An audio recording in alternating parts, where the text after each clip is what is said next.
A cat is one of the very few animals that will attack a snake and kill it. Most animals won't. And, you know, there always have been a lot of snakes in Egypt. There still are.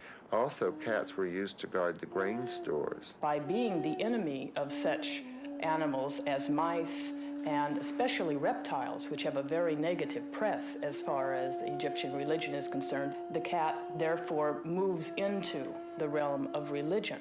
At times in Egyptian history, the cat was a sacred animal. They've been deified. And there were temples to cats, and there were entire cat cemeteries with thousands of mummified cats. This sculpture is probably one of my favorite Metropolitan cats.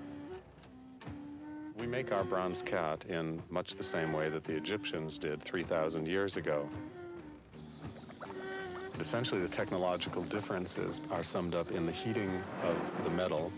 The ancient Egyptians had slaves blowing on blowpipes to heat the charcoal to melt the metal.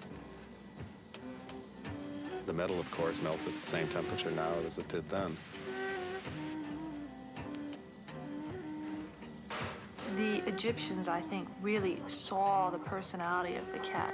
They did distinguish between the physical cat and the spiritual cat.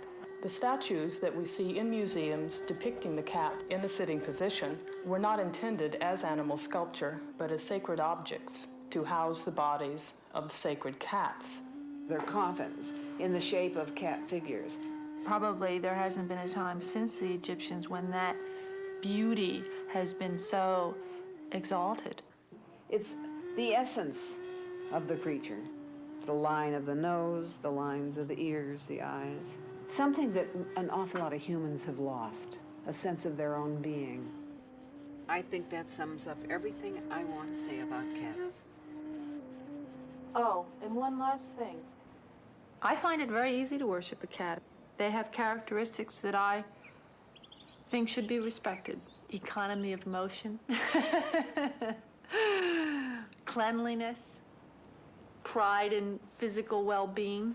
We could learn a lot from cats.